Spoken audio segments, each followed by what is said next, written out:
आप सभी को मेरा बहुत बहुत नमस्कार। मैं अंकुर श्रीवास्तव आप सभी लोगों का रीजनिंग अड्डा के इस ऑनलाइन प्लेटफॉर्म पे बहुत बहुत स्वागत करता हूं। जैसा कि आपको पता ही है कि आप रीजनिंग अड्डा के इस प्लेटफॉर्म पे रीजनिंग का अध्ययन कर ही रहे हैं, तो उसको देखते हुए कि आपकी रीजनिंग क्लासेस अच्छी चल रही हैं, तो हमने डिसाइड किया कि ऐसा क्यों ना हो कि हम और भी क्लासेस शुरू करें। उसी क्रम को आगे बढ़ाते हुए आज हम इस प्लेटफॉर्म पे हिस्ट्री की शुरुआत करेंगे। इतिहास, भारतीय इतिहास। जैसा कि आप लोग तो भारतीय इतिहास से बहुत अच्छी तरह से परिचित हैं ही, लेकिन एग्ज़ाम के पॉइंट ऑफ व्यू से आप कितना तैयार हैं या आपके एग्ज़ाम के लिए क्या महत्वपूर्ण है, हर एक एग्ज़ाम में, यानी अगर आप एसएससी का एग्ज़ाम दे रहे हैं, आप रेलवेज़ का एग्ज़ाम दे रहे हैं या आप यूपी का कोई भी एग्ज़ाम दे रहे हैं, वनडे एग्ज़ाम, तो जो यहाँ पे आप हिस्ट्री में डिस्कस करेंगे वो वही बहुत ही महत्वपूर्ण होगा आपके एग्ज़ाम के पॉइंट ऑफ व्यू से और आपकी तैयारी के दृष्टिकोण से भी। तो आइए शुरू करते हैं जो हमारा टॉपिक है उस पर। तो देखिए, इतिहास के बारे में तो आप बहुत अच्छे तरीके से सब के सब जानते ही हैं इतिहास क्या है, कैसे है, लेकिन हम यहाँ पे बेसिक से स्टार्ट करना चाह रहे हैं। उन बातों को समझेंगे जब इतिहास शुरू हुआ, इतिहास कैसे शुरू हुआ, तो हम वहाँ से शुरू करते हैं। तो आप सबको पता है कि जैसे आज हम 21वीं शताब्दी में जी रहे हैं, ठीक, आज हम बहुत डेवलप्ड हैं, समझदार हैं, चीज़ों को समझ सकते हैं, हमारे पास चीज़ों को एनालाइज करने की क्षमता है। लेकिन एक टाइम ऐसा भी था कि जब ये धरती बन रही थी, यानी मानव सभ्यता अपने उदय के क्रम में थी। तो उदय के क्रम के इतिहास को तो हम समझ नहीं पाए, कभी ना जान ही सकते हैं, क्योंकि तब न इतनी टेक्नोलॉजी थी, न इतना डेवलपमेंट था। तो उस समय के इतिहास को कैसे जाना जाए, ये बहुत बड़ा सवाल है। अच्छा, इस सवाल को सॉल्व करने के लिए कुछ हमारे पुरातत्वविद हैं जिन्होंने जगह जगह पे खुदाइयाँ करवाई। खुदाई कराने का क्या मतलब? खुदाई कराने का मतलब ये कि जैसे सभ्यता डेवलप होती चली गई, इंसान डेवलप होता चला गया। तो जब आपकी हमारी बुद्धि का विकास होता है तो हम चीज़ों को सोचते हैं, समझते हैं, ठीक। जब सोचेंगे, समझेंगे, तो हम ये भी जानने की कोशिश करेंगे कि हमारे पूर्वज कैसे थे, उनका रहन सहन कैसा था, वो किस तरीके से अपना जीवन यापन करते थे। ये एक बहुत महत्वपूर्ण सवाल है। तो जब ये सवाल होगा तो इसके जवाब भी ढूंढे जाएंगे। तो जो हमारे पुरातत्वविद थे या इतिहासकार हैं, वो क्या किए कि उन्होंने इन सवालों का जवाब ढूंढना शुरू किया। तो उन्हीं सवालों के क्रम से हमें ये बात, उनके जवाब से ये बात पता चली कि हमारा इतिहास कैसा रहा होगा, यानी हमारे पूर्वज कैसे रहे होंगे। तो जो हम पहला अध्याय शुरू करेंगे या हम जहाँ से इतिहास की शुरुआत करेंगे, वो हमारा टॉपिक या वो हमारा पहला चैप्टर है, प्राचीन भारतीय इतिहास के स्रोत एवं प्रागैतिहासिक काल। यानी हमारा प्राचीन भारत कैसा था, उसको जानने की क्या क्या स्रोत हैं, तथा प्रागैतिहासिक काल क्या था। प्रागैतिहासिक काल का मतलब ये कि वो समय जब इंसानी सभ्यता प्रकाश में है, यानी जब इंसान डेवलपमेंट की स्थिति में आया। डेवलपमेंट मतलब इंसान का उद्भव हुआ, आगे बढ़ा हुआ, ठीक। तो उसको समझने के लिए जो हमारे पुरातत्वविद थे, पुरातत्वविद, एक मोटी सी बात आप समझिए, जैसे हम आप क्या करते हैं कि हमारे आपके यहाँ गांव में खेती होती, किसानी होती है, तो हम खेती किसानी के लिए क्या करते हैं, खेती किसानी का सबसे महत्वपूर्ण भाग है खेत की जुताई करना। तो ऐसे ही बहुत सारे स्थल हैं, हड़प्पा, मोहनजोदड़ो, बनवाली, लोथल, कालीबंगा, चनहूदड़, तमाम जगह हैं।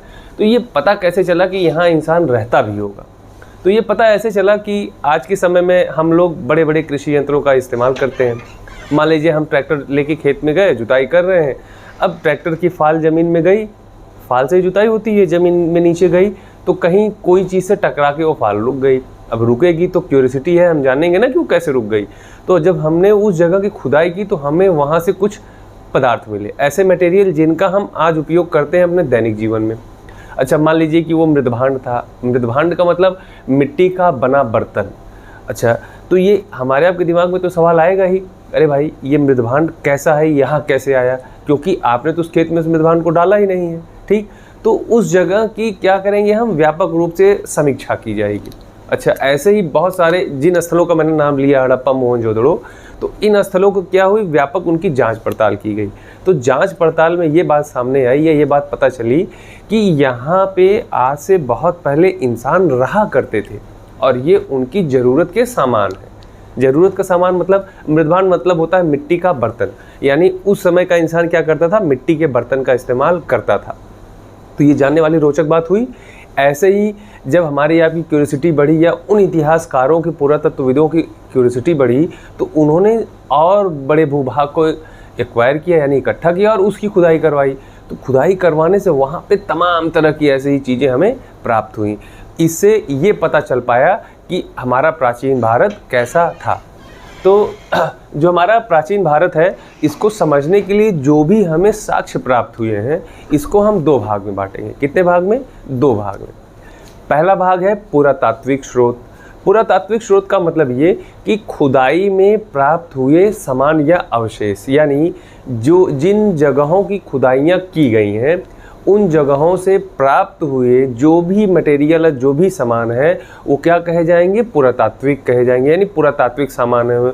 तो समझने के दृष्टिकोण से ये कहा गया कि वो कैसे स्रोत हैं? पुरातात्विक स्रोत हैं। इसी तरीके से जब हम ये बात समझ गए कि रहने वाला इंसान खाने पीने की चीज़ों के लिए बर्तन का इस्तेमाल करता है, रहने के लिए घर का इस्तेमाल करता है, तो वो अपने मनोरंजन के साधनों का भी इस्तेमाल करता रहा होगा। बहुत नेचुरल सी बात है। तो ऐसे स्रोतों को हम क्या कहेंगे? ऐसे स्रोतों को हम कहेंगे साहित्यिक स्रोत। क्या कहेंगे? साहित्यिक स्रोत। यानी एक साक्ष्य हमारा होगा पुरातात्विक स्रोत। पुरातात्विक स्रोत का मतलब ये है कि हमें खुदाई से प्राप्त हुए जो भी अवशेष या जो भी सामान है वो स्रोत, और जो हमारा दूसरा स्रोत है प्राचीन भारत को समझने का, वो कौन सा स्रोत है? साहित्यिक स्रोत। साहित्य का मतलब ये कि कुछ ऐसे सामान जो पठन पाठन के काम में आते रहे हों। मतलब साहित्य का मतलब क्या है? लेखन। किसी चीज़ में आप लेखन करिए, किसी चीज़ को आप पढ़िए, समझिए, आत्मसात करिए, पहली चीज़। दूसरा, जैसे आज के दौर में हम क्या करते हैं? आज के दौर में हम मनोरंजन के लिए टीवी देखते हैं, मनोरंजन के लिए हम किताबें पढ़ते हैं या हम नावल लिखते हैं, तमाम तरह की चीज़ें हैं। तो ऐसे ही हमें बहुत सारे ऐसे स्रोत प्राप्त हुए हैं जो ये दर्शाते हैं कि प्राचीन भारत के लोग अपना मनोरंजन कैसे करते थे या उस समय के लोगों ने अपनी बातों को कैसे समझने के लिए हमारे आपके लिए छोड़ा है। उस समय की सामाजिक आर्थिक दशा को उन्होंने अपने कलम के माध्यम से या अपने ग्रंथों के माध्यम से कैसे लिपिबद्ध किया है उसको समझेंगे। तो इसके अंतर्गत जो हमारा पहला भाग है पुरातात्विक स्रोत, यानी पुरातत्व में से प्राप्त हुए स्रोत। पुरातत्व से जो भी स्रोत प्राप्त हुए हैं उनमें सबसे पहला नंबर आता है अभिलेखों का। अभिलेख। अच्छा, अभिलेख का मतलब क्या है? अभिलेख का शाब्दिक मतलब होता है लिखा हुआ कोई लेख। लिखा हुआ लेख, इसका संधि विच्छेद है लिखा हुआ कोई लेख। चलिए, ये है हमारा पहला अभिलेख, यानी उस समय में जो भी लेख लिखे गए हैं उसको पढ़ के, उसको समझ के भी हम प्राचीन भारत को समझ सकते हैं कि प्राचीन भारत किस तरीके का रहा होगा। अब इसका डिस्क्रिप्शन हम आगे करते चलेंगे। पहले हम उन बिंदुओं पे चर्चा करते हैं जिसके माध्यम से हम प्राचीन भारत को समझेंगे। तो इस क्रम में हमारा पहला है अभिलेख, दूसरा है स्मारक और भवन। अब स्मारक और भवन का क्या मतलब है कि जैसे देखिए आज हम लोग कहाँ रहते हैं? घर में। तो ये कल्पना की जा सकती है कि उस समय का मानव भी कहाँ रहता रहा होगा? घर में रहता होगा। आज हम किसी की स्मृति में स्मारक बनाते हैं, ऐसे ही प्राचीन भारत में भी वो वहाँ पे रहने वाले लोग या उन सभ्यताओं में रहने वाले लोग अपने लोगों के लिए स्मारक बनाते थे। स्मारक मतलब किसी की याद में बनाया गया चिन्ह। तो इससे भी हमें प्राचीन भारत को समझने में मदद मिलती है। अगला है भवन। भवन का मतलब है घर।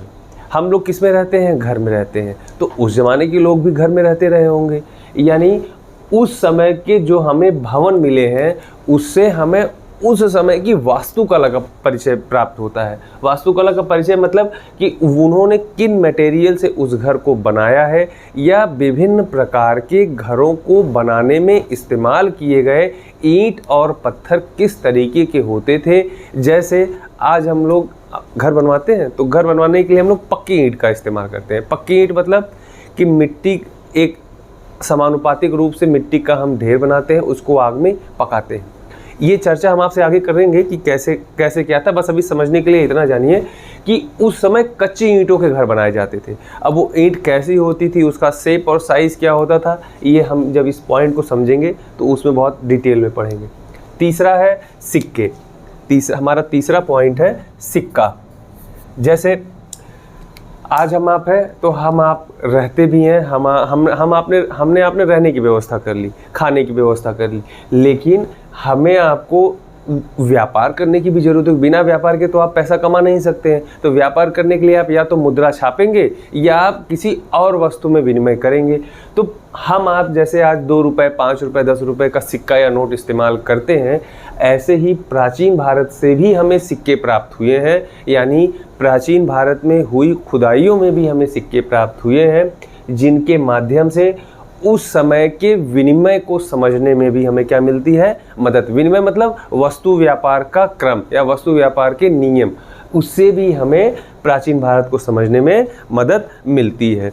इसी क्रम में जो हमारा चौथा है वो है मूर्तियाँ। अच्छा, मूर्तियाँ क्या है? देखिए, हम आप एक धर्मनिरपेक्ष राष्ट्र हैं, लोग हैं, मतलब कि हम आप क्या हैं, किसी न किसी धर्म को मानने वाले हैं। जैसे कहीं हिंदू धर्म की आपको विशेषता मिलेगी, कहीं मुस्लिम समाज की मिलेगी, कहीं सिख और कहीं ईसाई या तमाम तरह के। तो इसी तरीके से हम क्या करते हैं, अपने देवी देवताओं के लिए, यानी जो हमारे देवी देवता हैं जिनको भी हम मानते हैं, उनके लिए क्या करते हैं, कुछ प्रतिष्ठापित करते हैं। प्रतिष्ठापित मतलब किसी को अपना ध्येय मान के या किसी को अपना आराध्य मान के उसकी पूजा करना। तो जो मूर्तियाँ हमें मिली हैं, मूर्तियों से हमें उस समय में भी या एंशिएंट टाइम में प्राचीन भारत में जो लोग थे, उससे ये प्रमाण मिलता है कि वो लोग भी कैसे थे, धार्मिक थे। अब ये कैसी मूर्तियाँ हैं, क्या प्राप्त हुआ है, इसको इस टॉपिक के अंतर्गत हम जब आएंगे तो चर्चा करेंगे। अगला पॉइंट है हमारा चित्रकला। चित्रकला, ये चित्रकला क्या चीज़ होती है? चित्रकला का मतलब होता है कि चित्रों को बनाने की एक कला। यानी हम आप क्या करते हैं, देखिए हम में आप में बहुत सारे ऐसे लोग हैं जो बहुत अच्छा आर्ट बनाते हैं, ठीक। तो उस समय में भी चित्रकला का क्या था, कितना विकास हुआ था, वो इस चित्रकला के माध्यम से भी हमें मिलता है। मतलब पहले के ज़माने में तो टीवी होती नहीं थी, न टीवी था, न सैटेलाइट था, न टेलीविज़न था। तो उस समय की चीज़ों को रेखांकित कैसे करते थे, यही मुख्य बात थी। मतलब कि मान लीजिए कहीं युद्ध हो रहा है और किसी आदमी ने उसको देखा, उस युद्ध में क्या हुआ, कैसे हुआ, उसका वर्णन वो कैसे करेगा। तो उसने क्या किया, उस युद्ध को इस अपनी चित्रकला के माध्यम से कहीं संगठित कर दिया, कहीं संगठित किया। हम खुदाई में उस चीज़ को प्राप्त कर गए। तो हमें ये पता चल गया कि उस ज़माने में भी चित्रकला क्या थी, उत्कृष्ट थी। आज के समय जैसी नहीं थी, लेकिन अपने समय की वो उत्कृष्ट चित्रकला थी। यानी ये कहना कि एंशिएंट टाइम का मानव आज के मानव से डिफरेंट था, तो ये सरासर गलत होगा। या एक तरह से कह सकते हैं एक हद तक वो आज के जैसा ही उस समय में भी था, ठीक। चलिए, इसके बाद आते हैं अगला पॉइंट जो हम चर्चा करेंगे आपके साथ, वो है मुहरें। मुहर, अच्छा मुहर क्या होती है? मुहर तो आप सब बहुत अच्छे तरीके से जानते हैं। मुहर, हम जब भी कोई व्यापार करते हैं, जैसे आप अभी किसी सरकारी कार्यालय में जाइए, तो मान लीजिए आपको डीएम साहब से सिग्नेचर करानी है, तो डीएम साहब क्या करते हैं, सिग्नेचर करके नीचे मुहर लगाते हैं। मुहर लगाने का मतलब उसको ऑथराइज करते हैं, यानी वो मान्य है, सबको मान्य है, जो भी वो उन्होंने सिग्नेचर की है, जो भी उन्होंने आपके लिए लेख लिखा है। तो इन मुहरों के माध्यम से या जो मुहरें हमें मिली हैं, ये बात पता चली कि उस समय में भी जो राजकाज होते थे वो भी बहुत सुसंगठित तरीके से होते थे। यानी ऐसा नहीं था कि कुछ भी आप कर लीजिए, कोई पूछने वाला नहीं है। इसका मतलब उस समय में भी नियम कानून हुआ करते थे, और वो नियम कानून एक कायदे के हिसाब से क्या होते थे, चला करते थे, जिनको चलाने के लिए किसका इस्तेमाल किया जाता था, राजकीय कार्यों में मुहरों का इस्तेमाल किया जाता था। तो ये ऐसे स्रोत हैं जो हमें खुदाई से प्राप्त हुए हैं। कौन कौन से? पहला है अभिलेख, दूसरा है स्मारक और भवन, तीसरा है सिक्के, चौथा है मूर्तियाँ, पांचवा है चित्रकला, छठा है मुहरें। इनके माध्यम से हम प्राचीन भारत को समझते हैं। तो ये तो हमारा एक सेगमेंट हो गया जो पुरातात्विक स्रोत है हमारे, यानी इन पुरातात्विक स्रोतों के माध्यम से हम क्या करते हैं, प्राचीन भारत को समझ सकते हैं। लेकिन समाज इतना तो ही है नहीं कि बस खाली हम आप रह रहे हैं, काम कर रहे हैं, सो रहे हैं, जग रहे हैं, व्यापार कर रहे हैं, इतने से जीवन चल जाए। आदमी मनोरंजन भी करता है। मनोरंजन के बहुत सारे साधन हैं।